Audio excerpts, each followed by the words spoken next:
Hello and welcome to People and Profit, where we look at how business shapes our world. I'm Marcus Carlson. Coming up, is China open for business? American and European companies say the business climate is souring for foreign investors.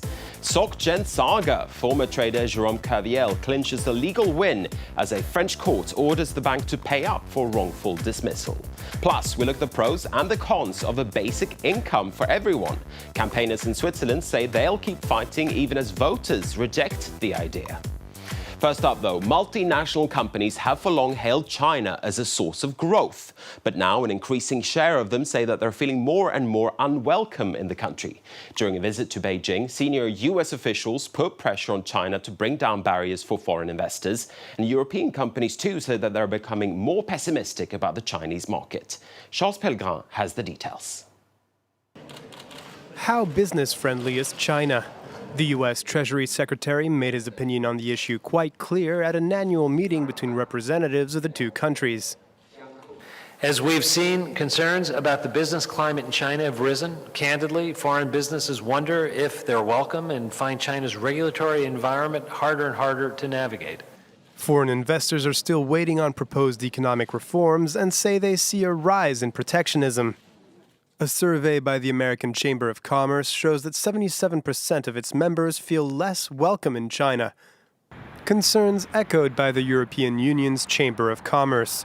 This year, 47% of European companies said they plan to expand their operations in China, down from 86% 3 years ago. This comes amid proposed new regulations that are particularly affecting technology companies. They may be forced to store their data on Chinese soil and assist authorities with decryption. China's response could not have been clearer. China continues to be the most promising investment destination this year and next year. China will continue to be an attractive place for foreign investment as it deepens reforms and expands, opening up actively. Commodities like steel and aluminium are among the biggest points of contention. The U.S. is accusing China of overproducing, which has led to a dive in global prices and severely hurt the industry, especially in Europe. Beijing has vowed to cut production, but the plan would be complicated to implement as it could cost as many as 500,000 jobs. One of the obstacles to President Xi Jinping's commitment to further open the Chinese economy to the world. OK, let's talk more about this now. We can turn to Fraser Cameron, a former British diplomat and director at the EU Asia Centre in Brussels. Fraser, thank you very much for being with us. Do you share the opinion that the business climate in China for foreign companies is souring? Yes, I mean, there was a very scathing report last week by the EU Chamber of Commerce in China, which pointed to the difficulties that many European companies are facing there in terms of market access, in terms of intellectual property rights, and in terms of financing. So there's definitely being a squeeze as far as European companies are concerned, and many of them are actually reducing or stopping their investment in China, which is a change from the trend we've seen in recent years. Could you give us an example of a challenge that faces foreign companies in China? Well, many of them can only get into the market if they agree to share their latest technology with Chinese companies. This is very typical. They're often reluctant to do this because of intellectual property rights. And of course, there's no guarantee that at the end of the day that the Chinese will not go away and establish a subsidiary and actually use that technology to compete against that company. Now, China says that it is speeding up reforms and that there is a process underway, so to speak, to make the investment climate better for foreign companies. As I say, isn't that process underway? On paper it is, but the reality is something different. If you look at the very ambitious reforms that President Xi set out in the third plenum 18 months ago, hardly any of them have been realized. And so, yes, good on paper, poor in practice. Now, this row over the business climate in China, if you can call it a row, comes also at a time when there is a discussion between the United States, the European Union and China over steel and whether or not Chinese steelmakers are dumping steel onto the global market. Seeing that row, how would you characterize business relations now between the European Union, the United States and China? Are things getting better or are things getting worse? Well, things are getting worse, there's no question. The Chinese argument is that they are taking measures to address this, they are cutting back capacity, but of course the reality is again that they are still ensuring that very cheap steel from China is coming into European and American markets. And this, of course, is now mixed up with the whole debate about market economy status. What's the outlook in your view then, if we look at EU-China relations, for instance, if we look ahead to the next few years, and if I were to ask you to look into your crystal ball, so to speak, what's your outlook? There are opportunities out there for deepening relations in a number of areas, particularly green technology and the environment, I would say. But we haven't really advanced so far down that line yet. In the meantime, China is upping its investment in Europe quite substantially and running into a number of political difficulties in some member states about what they're doing in Europe. In general, Chinese investment is welcome, but again, it's the sectors that they're concentrating on that's raising some eyebrows in France and Germany and the UK, for example. So I think we're in for a rocky time. I think overall we'll get through it. The relationship is so important to both sides, the EU and China, in terms of the markets we have for each other, that we will find a way through, but it's not going to be easy for the next 2 or 3 years. Fraser Cameron at the EU Asia Centre in Brussels. Thank you very much indeed for taking the time to speak to us. Now, it's a ruling that's raised eyebrows here in France as well as abroad. French bank Société Générale has been ordered to pay its former employee, Jerôme Kerviel, €450,000. The convicted rogue trader provoked a scandal in 2008 after losing the bank almost €5 billion. But a French Labour court now says that Société Générale wasn't justified in firing him. Emerald Maxwell has more. Another twist in France's largest banking scandal. Société Générale fired disgraced former trader Jerôme Kerviel without real and serious cause. That's according to a French Labour court. On French radio, Kerviel was elated by the ruling. It's a fantastic day for me and for my defence team, and the work they've done in the past few years. Our foot's in the door, we're almost there. The truth will prevail. The bank has been ordered to pay Kerviel €450,000 in damages.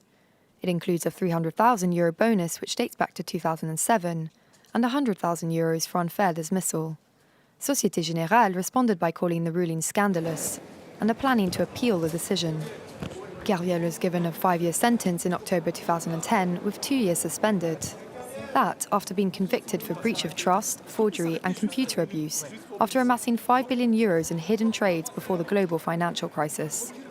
In January 2008, Société Générale accused Kerviel of conducting secret transactions and of losing the bank's money. The trader, who was released after less than 5 months in prison, claims his superiors were aware of his investments, but he was found solely responsible. Kerviel's lawyer said Tuesday's verdict had torn apart the story that his former employers presented from the beginning. It's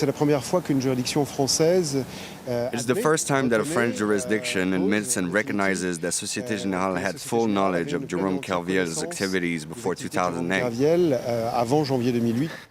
Nonetheless, the Labour Court's decision has no bearing on any other ongoing legal proceedings. Kerviel and Société Générale are already due to meet in a civil court in a case over €4.9 billion in damages. Next up, Switzerland has rejected a proposal to introduce a guaranteed basic income for everyone. More than 3/4 of voters in the poll turned their back on what was billed as a bold social experiment. It would have introduced a guaranteed monthly income of 2,500 Swiss francs for every adult in Switzerland. That's around €2,300. Despite a resounding defeat, though, campaigners for a basic income say that the vote was a victory. Today for us it's a very successful day. We expected 15% approval and yet it's over 20%, which means the Swiss want the debate to continue, but they not yet want it introduced right away. I think it's also a statement that the Swiss want experiments on a local scale, so to better find out and know more about the effects of basic income, to then have another step maybe 7 or 10 years from now. So as you can hear, this debate doesn't seem to be over just yet. And Stephen Carroll's been looking at some of the pros and the cons of a basic income. Marcus, let's start by defining exactly what it is that we're talking about here. A universal basic income is a flat rate payment that every citizen would get, whether you're working or not. The goal is to provide everyone with the means to live. Now, there are plenty of arguments in favour of it. Firstly, simplicity. A single payment does away with the complex web of benefits that exist in many countries, many of which have different eligibility requirements. Having a guaranteed safety net means that people can more easily retrain for a new job or industry. Entrepreneurship will also get a boost. Then there's an equality argument. Women do a disproportionate amount of work that's crucial to society but not paid, like bringing up children. A universal basic income would help to close some of the gender pay gap.